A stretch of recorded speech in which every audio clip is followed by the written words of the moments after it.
today as a moderator, Dr. Misno, SHISE, SPDMEI, MHMPD, and we have three outstanding speakers. There is Enci Anwar bin Soeb, financial planner from Malaysia. And also we have Dr. Saifuddin Amin LCMA, Dean of MIC Singapore. And also we have Madam Warini SSTMKM, Vice Rector of Academic and Curriculum Development of the Institute of Health and Business, ANISA, Indonesia. Okay, ladies and gentlemen, please join me in welcoming our moderator, Dr. Misno, SHISE-SPD-ME-MHMPD. And here are the list and biographies of our moderator. Okay, let's take a look together the curriculum vitae of Dr. Misno, including his formal education, work experience, and also other qualifications. Dr. Misno was born at Cilacap on May 10th, 1979. His education he graduates from doctorate in Islamic Religious Education from UAC in 2025. He also took doctorate of Islamic Law UIN SGD Bandung in 2040, and also he finished his master degree at UIKA Masters in Sharia Economics in 2008, and also Master of Islamic Law Syamsul Ulum Islamic Institute in 2021. Master of Islamic Education STAI Syamsul Ulum in 2023. S1 from Islamic Law STAI Al Hidayah in 2006. S1 Sharia Economics STB PUI Bogor in 2020. And also S1 Islamic Religious Education from STAI At-Taqwa in 2024. These are his work experience from Al Hidayah Islamic University, from Tazkiyah University, and also from Sahid Islamic University, from Sirajul Falah Islamic University, and also his ability in active in Arabic and also English language, have high motivation and communication skills, and also social media enthusiast. Ladies and gentlemen, I give you Dr. Misno. We now invite you to take over, please. Okay, thank you very much, Miss Naura. Sorry. My pleasure. Okay, Miss Naura Suciati Fauzia. Thank you very much. My Okay, brothers and pleasure, Dr. sisters, Misno. ladies and gentlemen, thank you very much for your attention in our international webinar today. Okay, let's begin. Bismillahirrahmanirrahim. Assalamualaikum warahmatullahi wabarakatuh. Waalaikumsalam Waalaikumsalam warahmatullahi wabarakatuh. Alhamdulillahirabbil alamin. Wassalatu wassalamu ala asrafil anbiya'i wal mursalin habibana wa nabiyyana Muhammadin sallallahu alaihi wasallam wa ala alihi wa ashabihi wa man tabi'ahum bi ihsanin ila yaumiddin wa ba'd. Qala Allah ta'ala fi kitabihil karim, a'udzu billahi minasyaitonir rajim. Bismillahirrahmanirrahim. Ya ayyuhalladzina amanu atiullaha wa atiur rasul wa ulil amri minkum. Fa in tanaza'tum fi syai'in farudduhu ilallahi wa rasuli in kuntum tu'minuna billahi wal yaumil akhir dzalika khairu ahsanu ta'wila. Wa qala Rasulullah sallallahu alaihi wasallam fi riwayatin yakni inni utitul qur'ana wa mislahu mahu wa aidan talabul ilmi faridatun ala kulli muslim. Amma ba'd fa inna taqal hadits kitabullah wa khairal huda hudan nabiyyu sallallahu alaihi wasallam. Awalan aqulu lakum jazakumullahu khairan ala khudurikum fi hadhihi khissah at-thayyibah khasatan yakni al-mudir Ikbis Institut Kesehatan dan Ilmu Bisnis Anisa Bogor wa aidan rais Sekolah Tinggi Agama Islam Sirajul Falah Bogor, and also our honorable Mr. Enci Anwar Suaib and Dr. Saifuddin Amin and Miss Amarini from Ikbis.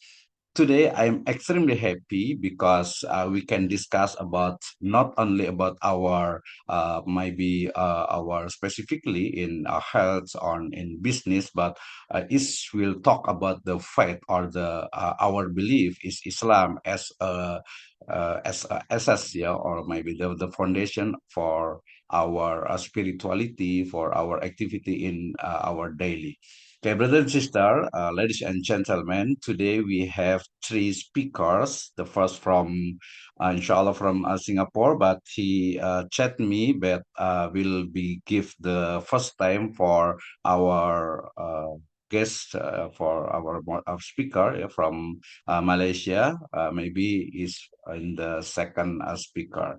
And thank you very much for your attention today. And inshallah ta'ala, we will talk about three topic. I think it's important for us to the first. Yeah, we will talk about our belief. Yeah, as Islam as the basic philosophy, basic knowledge for our sciences. Yeah, if we talk about sustainable ability, for example, if we talk about the SDGs today, not only talk about the dunyawiyah, not only talk about how business increase day to day, but we talk about the how the tawhid, how to our belief business be our foundation, be our ethic, be our moral in our business.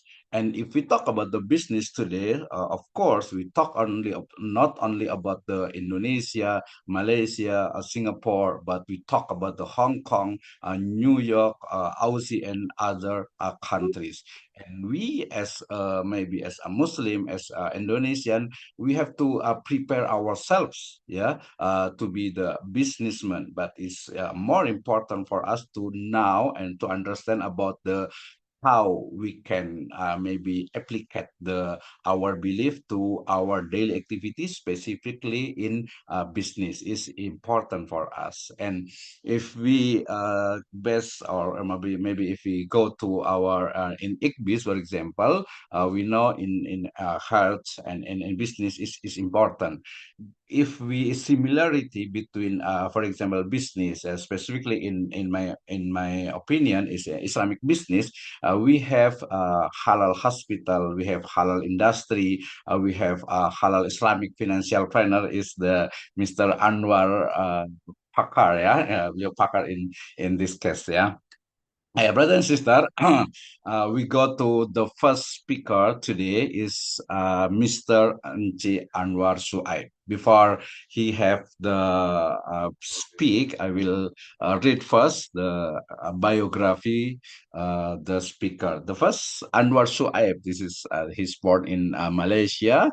He life underwriter in Training Council Fellow American College and the Malaysian Insurance Institute (MII), and also certificate or chartered financial consultant American College and the Malaysian Insurance Institute, registered as financial planner Malaysian Financial Planning Council (MFPC), and then Sharia RVP, Sharia registered financial planner Malaysian Financial Planning Council (MFPC), and the Global University of Islamic Finance or INSAFE. And also he have IPP, Financial Planning Association of Malaysian, APEM, and Islamic Banking and Finance Institute of Malaysia, IPFIM, and EMVP, JQIF, our fellow member of FMVC, only 18 people in total number as of today, and HIDF accredited trainer human resource development. And Anci Anwar Suaib, as usually called, he have a licensed and qualified financial planning practitioner and wealth manager, Bank Negara Malaysia, a person and Securities Commission Malaysian licensed person.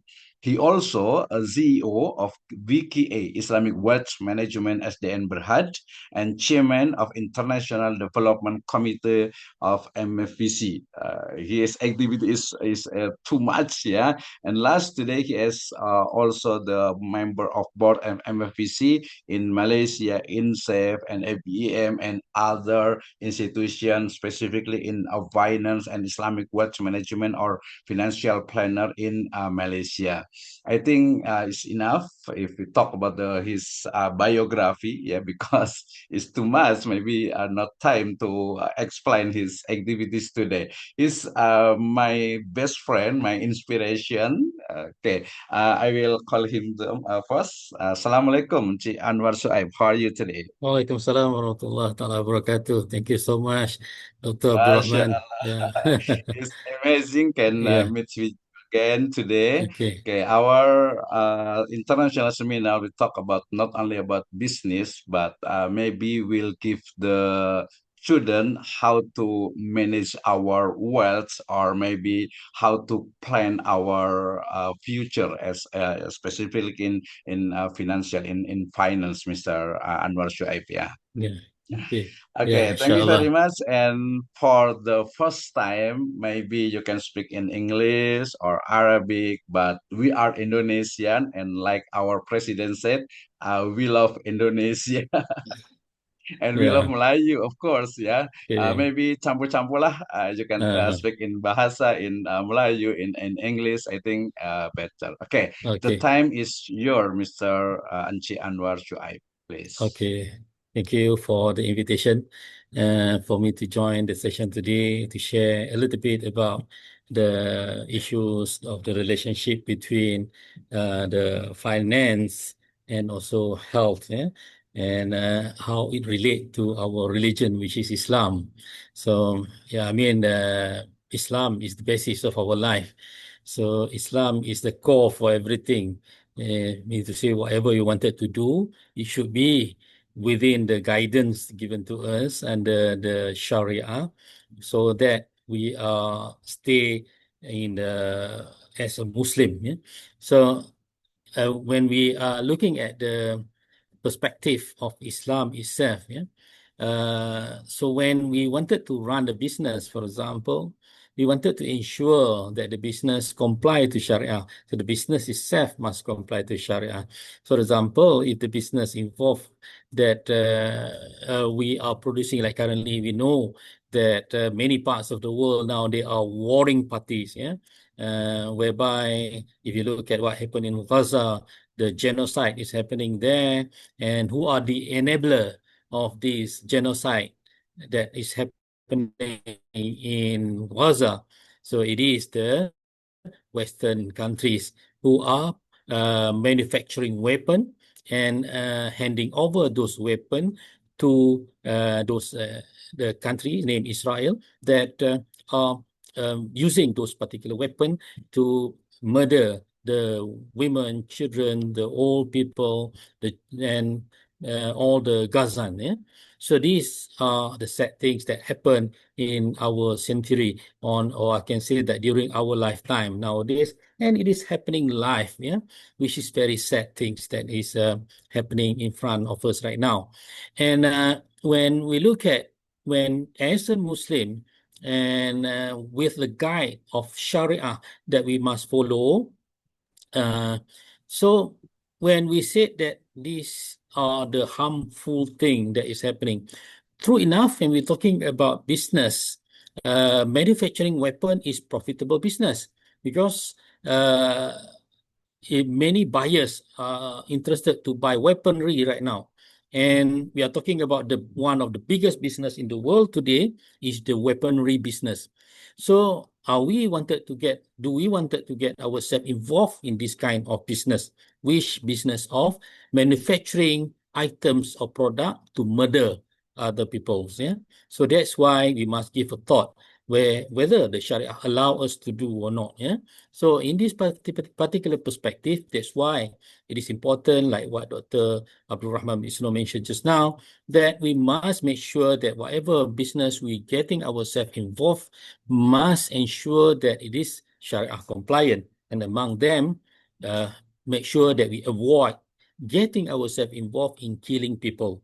In this particular case, when we get ourselves involved in manufacturing the weapon, and this particular weapon being produced to kill, to murder, to commit genocide, so we must make sure that we are not getting ourselves involved into this kind of business. Now, when we look at the issues of the health, and how it is involved. Nowadays, we can see that I can see that if you look at it in Malaysia, for example, one of the growing businesses and high demand, and I believe many Indonesian also coming to Malaysia for a treatment is where we are talking about business in health industry. And these are the very, very beautiful business here in Malaysia currently. And I believe this is not only in Malaysia, in other parts of the world too. And whereby people are more health conscious nowadays. And when we say that people are health conscious and opportunity for people to invest in this particular industry, we are talking about a health industry.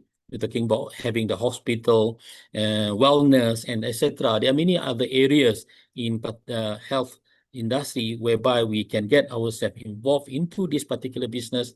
For example, that I shared just now, health and also medical practitioners, yeah, whereby we establish a hospital, because wellness and hospital are two different things. Wellness are more towards curing the disease or illnesses, whereby the wellness is more about prevention. Yeah, there are two types of businesses in health business. Yeah. So these are interesting area of business nowadays because people looking for longer age right now. So when people looking for longer age, for sure, they will need support to ensure that they can lengthen their lifespan. Yeah, in the past, maybe we are talking about 50 and 60 is the longest people can go. But now we are talking about even 90 and 100 years. This is coming quite common right now. Even our past Prime Minister of Malaysia, Tun Dr. Mahathir Mohamad, already reached 100 years old and still strong. Yeah.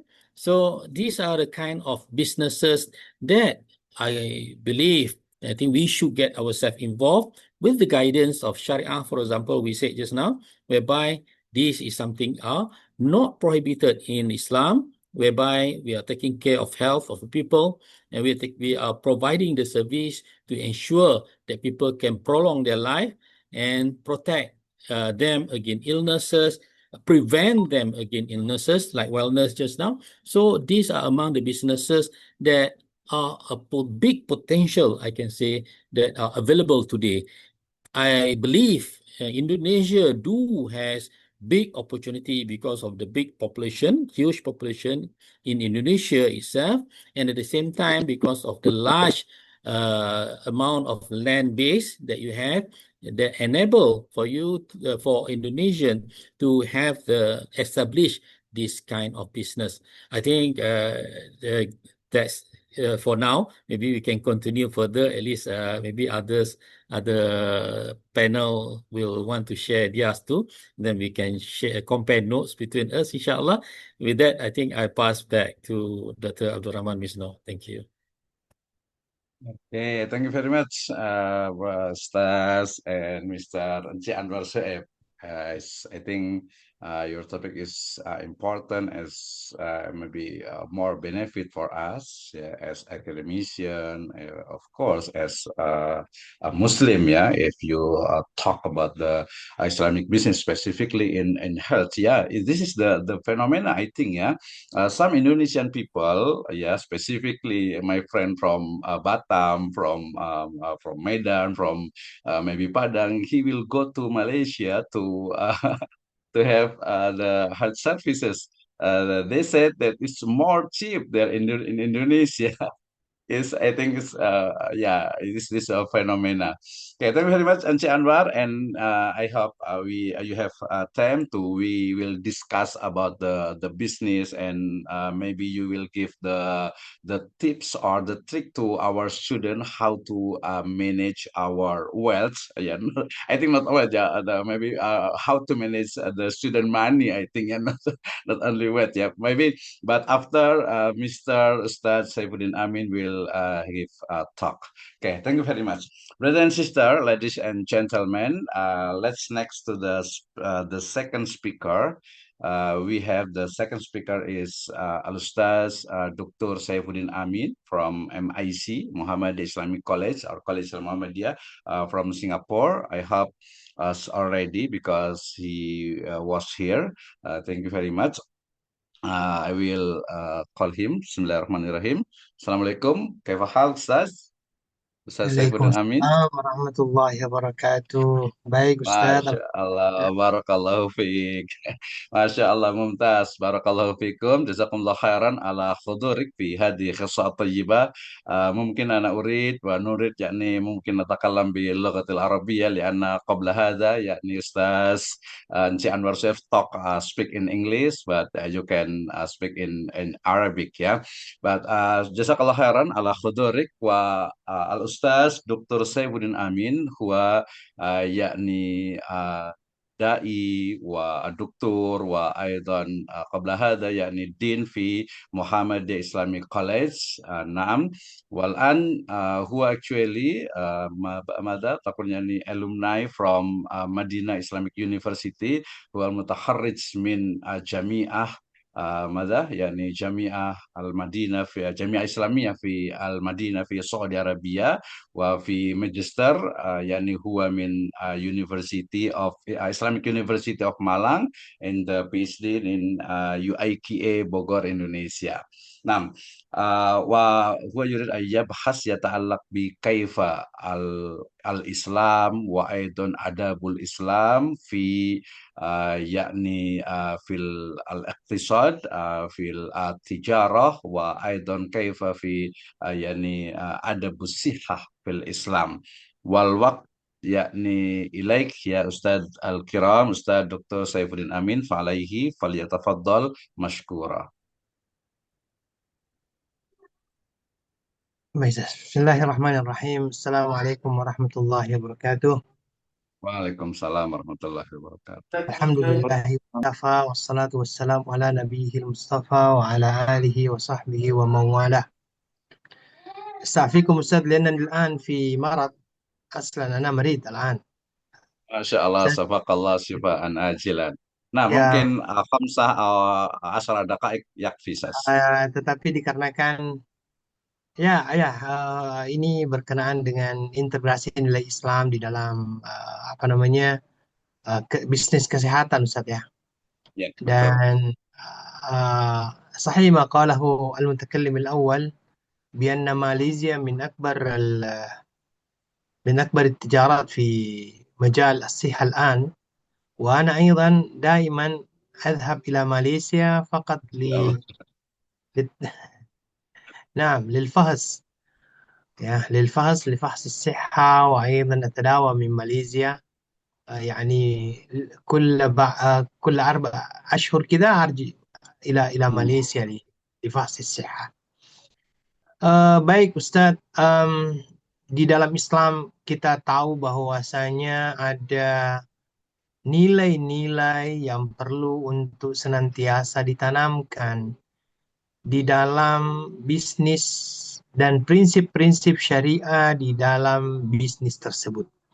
Khusus untuk ilmu-ilmu kesehatan ini ataupun bisnis di dalam ilmu kesehatan ini saya lihatnya ada beberapa prinsip yang biasanya juga masuk di dalam prinsip syariah.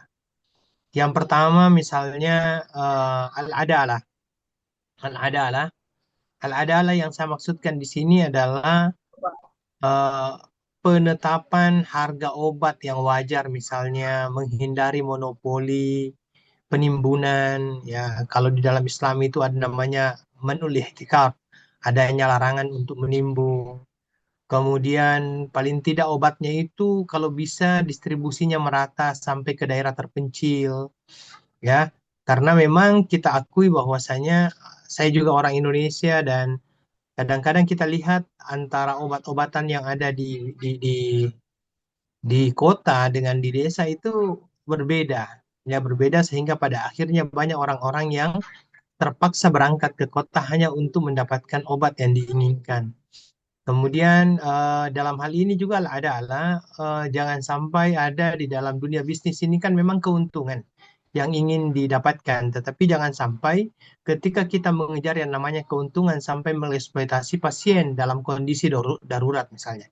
Sudahlah dia sangat darurat, dia misalnya adalah orang yang memerlukan yang namanya pengobatan segera, tapi tidak bisa ditindaki hanya dikarenakan apa? Mungkin tidak mempunyai ya tidak mempunyai yang namanya obat dan lain sebagainya. Mohon maaf, ini juga menjadi sebuah catatan khusus dari saya pribadi dikarenakan saya pernah mengalami seperti ini. Anak saya pernah ditabrak, kemudian setelah itu dilarikan di rumah sakit, dan kebetulan waktu itu saya ada di Singapura, dan ternyata dokternya tidak mau menangani sampai akhirnya ada uang untuk bisa menanganinya. Dalam hal ini saya lihatnya ini kurang adil.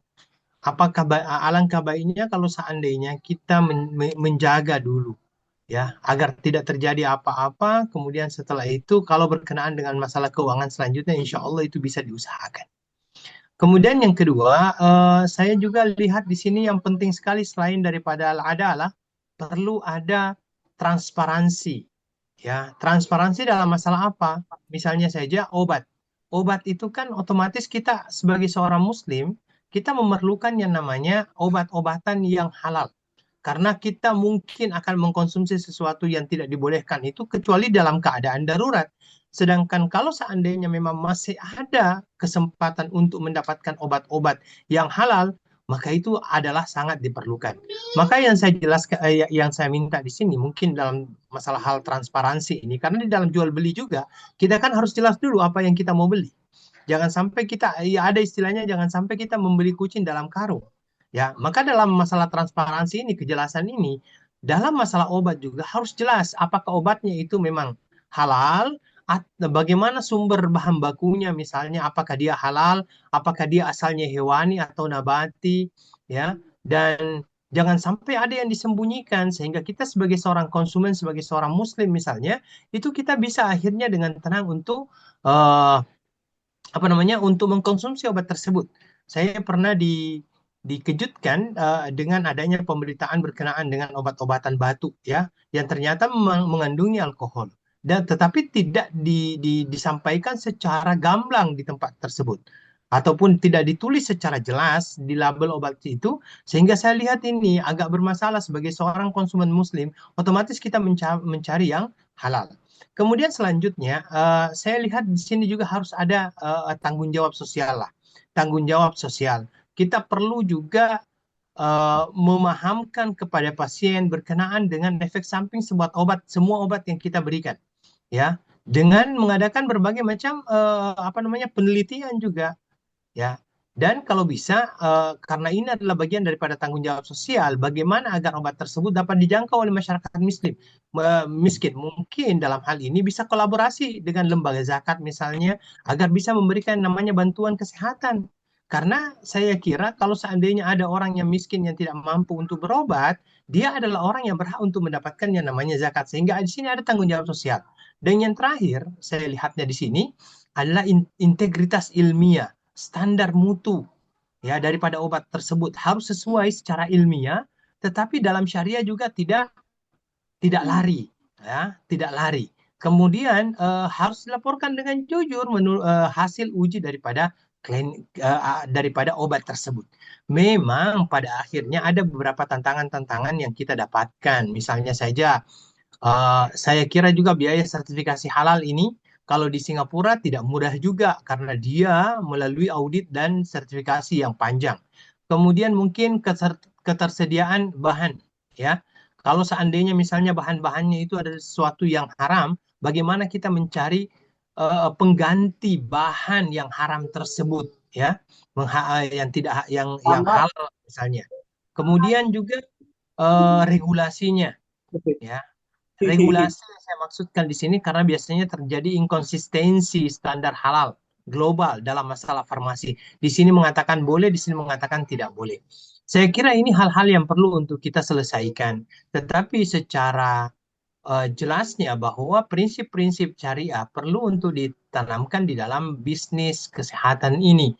Ya, al-adalah, kemudian transparansi, tanggung jawab sosial, kemudian yang terakhir tadi itu adalah itqan ataupun integritas ilmiah harus bisa dipertanggungjawabkan di dalam masalah obat-obat tersebut. Betul apa yang dikatakan oleh pembicara pertama tadi, ini termasuk bisnis yang sangat menggiurkan. Bayangkan saja orang-orang yang ada di Batam, orang-orang yang ada di Tanjung Pinang, itu kepercayaan kepada rumah sakit yang ada di Malaysia sangat tinggi. Sehingga mereka semuanya datang ke sana. Ya, Dan di sana mungkin mereka melihatnya ada integritas ilmiah di situ, sehingga mereka lebih tenang ketika mendapatkan obat-obat dari sana. Syukran, Ustaz, jazakumullah khairan. Kalau Fik, saya Severin, jazakallah khairan, luar biasa ya. We speak in bahasa. Terima kasih Enci Anwar Suhaib, luar biasa sekali. Dan juga Ustaz Enci Severin Amin juga ya. Beliau di lebih dari berapa, 15-20 tahun di Singapura nih. Dan tadi ya menarik ya kalau kita bicara tentang bisnis kesehatan. Walaupun di sini sebenarnya ada bisnis digitalnya, kemudian juga bisnis kesehatannya, kemudian juga Islam tadi ya sebagai pondasi dasar dalam melaksanakan atau dalam praktik bisnis. Oke, sebelum kita ke diskusi, masih ada pembicara kita satu lagi yang sangat luar biasa juga ini ya. Beliau adalah dosen di Institut Kesehatan dan juga Ilmu Bisnis. Siapa lagi beliau ya? Beliau adalah kita panggil, oh ada namanya di situ ya. Oke, kelihatan ya di ininya Ibu Warini SST MKM ya. Beliau lahir di Karanganyar 27 Januari 73, kemudian saat pendidikan terakhir beliau di S2 Kesehatan Masyarakat Kespro ya, pangkat beliau adalah lektor ya 3C. Kemudian riwayat pendidikannya mulai dari SD, SMP, SMA di Karanganyar, Solo, ya kemudian D1 Sekolah Perawat Kesehatan Yosodipuro Surakarta Diploma 1, kemudian Diploma 3 Akademi Kebidanan Prima Husada Bogor 2009, kemudian D4 Stikes BPH Cirebon tahun 2011, kemudian S1 Universitas Terbuka Administrasi Negara, ya kemudian juga S2 di Sekolah Pascasarjana Universitas Muhammadiyah Jakarta. Kemudian pengalaman pekerjaan beliau sebagai tahun 93 di rumah sakit ya RSIA Nirmala Suri Sukoharjo Solo, kemudian BPS Perum PT Semen Cibinong, kemudian Akademi Kebidanan Prima Husada Bogor, kemudian sebagai dosen juga di Akademi Kebidanan Prima Husada Bogor, kemudian juga Akademi Kebidanan Prima Husada Bogor, Wakil Direktur 3, dan juga tahun 2014 sampai 2019 Akademi Kebidanan Prima Husada Bogor, dan saat ini yang 2000 ini belum sebutan ya, beliau di Institut Kesehatan dan Ilmu Bisnis Anissa Bogor. Karya ilmiah beliau sangat banyak sekali, ini luar biasa sekali ya, sangat produktif sekali. Ini harus mencontoh nih mahasiswa semuanya ya. Ya, ini ada hakiknya, kemudian karya tulis ilmiahnya, kemudian juga publikasinya, pelatihan profesional ya. Beliau di pelatihan APN Akademi Kebidanan Prima Husada juga, kemudian pelatihan instruktur klinik ya, kemudian di item review untuk uji kompetensi bidan, midwifery di update-nya, midwifery update-nya, kemudian workshop nasional pengembangan kurikulum profesi bidan, juga workshop pengembangan dan implementasi kurikulum D3 berbasis KPT, serta pelatihan pekerti ya, peningkatan keterampilan dasar teknik instruksional Akademi Perawat ya Muhammadiyah Cirebon. Banyak sekali sebagai speaker, baik itu nasional ataupun internasional, dan sangat luar biasa sekali untuk pembicara kita yang ketiga ini. Kita sapa dulu beliau. Assalamualaikum, Ibu, apa kabarnya? Sehat? Okay, thank you for join our international webinar as a speaker. Extremely, I'm happy, and you can speak in Bahasa, in English, Arabic, Mandarin, Japan, or other language in the world, of course. Yeah. Okay, this time for you, Miss Warini, please. Assalamualaikum warahmatullahi wabarakatuh. Waalaikumsalam. Waalaikumsalam warahmatullahi wabarakatuh. Thanks, Mr. Mesno. Before, please forgive me if there are still many shortcomings because my speak English still a little bit. Okay. Good afternoon, ladies and gentlemen, and all friends. Thank you for the opportunity given to me to share in this webinar. I'm very happy to be here and talk about ethics of maintaining health with the latest technology.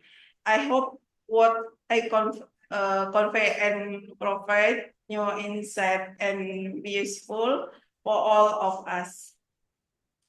I hope everyone is still excited.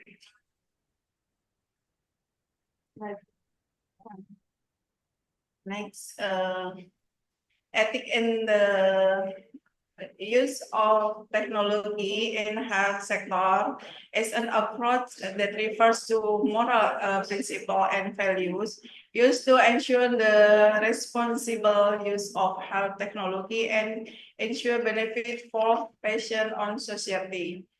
Ethic in use of health technology aim to protect patient rights, prevent data misuse, reduce access disparitas, and ensure optimal quality of care. Di mana dalam etik penggunaan teknologi dan sektor kesehatan adalah pendekatan yang mengacu pada prinsip moral dan nilai yang digunakan untuk memastikan bahwa teknologi kesehatan secara bertanggung jawab dan memastikan manfaat bagi pasien dan masyarakat. Artinya teknologi baru itu benar-benar berguna untuk kemanfaatan terutama untuk pasien. Next. Benefit of technology in healthcare. Technology has made significant contribution to the healthcare sector, such as telemedicine, electronic medical records, and the development of new drugs. Its benefit include increase in accessibility, efficiency, and quality of healthcare. Di mana etika dalam penggunaan teknologi kesehatan bertujuan untuk melindungi hak-hak pasien, menghindari penyalahgunaan data, mengurangi kesenjangan akses, dan memastikan kualitas perawatan yang optimal, yang akhirnya akan kembali kepada keselamatan pasien baik secara data maupun secara kesehatannya. Next.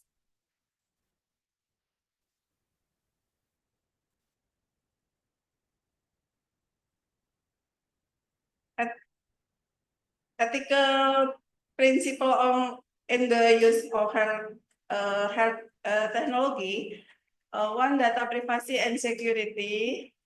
Protecting patient personal data and maintaining privacy, using appropriate measure to protect data from misuse or leakage. Two, equity and justice, ensuring fair and equal access to health technology for all individuals, including those in remote areas or vulnerable groups.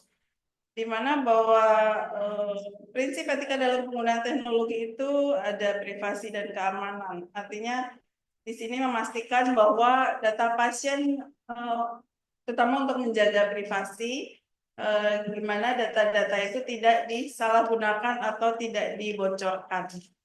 Gitu. Kemudian yang kedua, kesetaraan dan keadilan menjamin akses yang adil dan setara terhadap teknologi kesehatan bagi semua individu, termasuk mereka yang berada di daerah terpencil ataupun kelompok rentan. Artinya di sini yang dilindungi bukan hanya di wilayah-wilayah perkotaan, tapi semua wilayah yang terjangkau oleh teknologi tadi.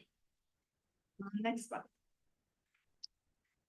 3, information transparency, provide clear and accurate information to patients about the use of technology, including the benefit, risk, and potential consequences. 4, information consent, use patient health data only for appropriate purpose and don't misuse it for commercial or unethical gain. Di mana di sini bahwa transparansi yang ketiga yaitu mengenai transparansi data, informasi, memberikan informasi yang jelas dan akurat kepada pasien tentang penggunaan teknologi, termasuk manfaat, resiko, dan konsekuensi yang timbul, dan akhirnya membuat pengguna itu akan tahu bahaya penggunaan apabila tidak sesuai dengan etika yang berlaku. Kemudian keempat tentang konsen informasi menggunakan data kesehatan pasien hanya untuk tujuan yang sesuai dan tidak untuk penyalahgunaan yang akhirnya akan dirugikan oleh terutama pasien yang di sini yang akan dirugikan. Next, Pak. Ethical challenge in the use of health technology. One, data confidentiality and privacy. The risk of patient health data being leaked or accessed by unauthorized parties. Two, algorithmic bias. Health technology that use algorithm tend to reinforce exciting biases racial or gender. Di mana di sini tentang bagaimana etika penggunaan teknologi, pertama kerahasiaan data, kemudian bias algoritma, di mana kerahasiaan data itu kerahasiaan data dan privasi. Jangan sampai data si pasien itu bocor oleh pihak yang tidak berwenang dan benar-benar harus dijaga. Kemudian bias algoritma, yaitu teknologi kesehatan menggunakan algoritma cenderung memperkuat bias yang ada seperti bias ras atau gender. Lebih banyak ke arah ada beberapa yang tidak bias sifatnya di sini berarti ganda. Lanjut. Next. Solution and ethical consideration. One, sustainability and availability. Development technological solution that are affordable, easy to use, and accessible to everyone. Two, oversight and regulation. Develop a legal and regulatory framework that ensure the ethical and responsible use of health technology.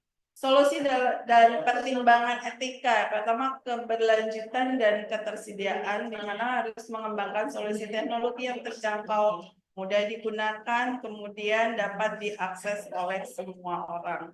Bagaimana pengawasan dan regulasinya? Yaitu mengembangkan kerangka hukum dan regulasi yang memastikan penggunaan teknologi secara benar, secara beretika dan bertanggung jawab.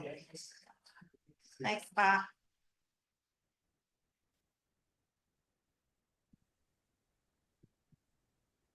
Medical data privacy and security issue. One, medical data privacy.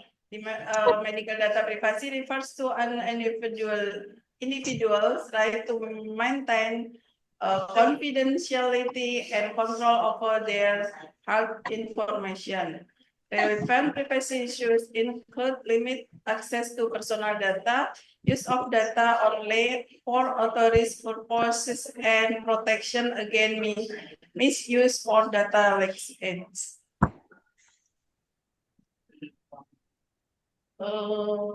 Two, medical data security. Medical data security encompass technical measures and policies designed to protect health data from such as hacking, theft, or corruption. Security issues include data encryption, state access, malware protection, user activity monitoring, and data recovery in emergency. Karena di sini mengenai keamanan data medis itu mencakup langkah-langkah teknis dan kebijakan yang dirancang untuk melindungi data kesehatan dari ancaman seperti peretasan, pencurian, atau kerusakan. Isu keamanan meliputi inskripsi data, akses terbatas, perlindungan terhadap malware atau pemantauan aktivitas pengguna, dan pemulihan data dalam keadaan darurat. Medical data privacy and security challenge. Threat of misuse. Collected medical data can be misused for commercial purpose, discrimination, or medical frauds. security breach, cyber attacks, and hacking can lead to data leaks that threaten the privacy and integrity of medical information. Unauthorized use of data when medical data is used for research or statistical analysis, it is important to ensure anonymity and protect patient privacy. Di mana untuk tantangan privasi dan keamanan data medis itu ancaman penyalahgunaan data, misalnya data medis yang dikumpulkan dapat disalahgunakan, diperjualbelikan secara komersial, diskriminasi ataupun untuk penipuan medis. Pelanggaran keamanan di sini mengenai serangan cyber dan peretasan data dapat menyebabkan kebocoran data yang mengancam privasi dan integritas informasi medis.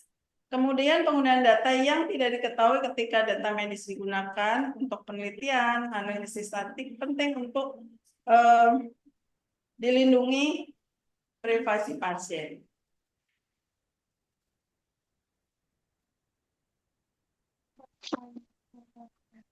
Lelahmu akan berubah manis ketika niatnya lillah.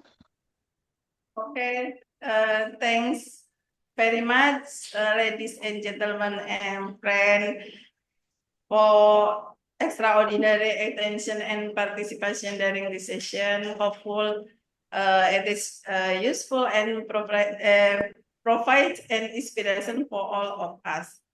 I will present pantun before the closing. Di tengah kota berdiri megah, Inggris berkarya. Belajar bersama, ilmu tidak terbatas, menuju sukses cita-cita kita. Amin, Thank you very much. Wabillahi taufiq wal hidayah. Wassalamualaikum warahmatullahi wabarakatuh. Waalaikumsalam warahmatullahi wabarakatuh. Thank you very much for Ms. Warini or Madam Warini. Your topic is amazing, I think, for us, yeah. And maybe after this we can discuss about our main topic, ya. Baik, terima kasih untuk semuanya Ibu dan Bapak sekalian. Thank you very much for your attention. Terima kasih dari tiga pembicara yang sangat luar biasa sekali.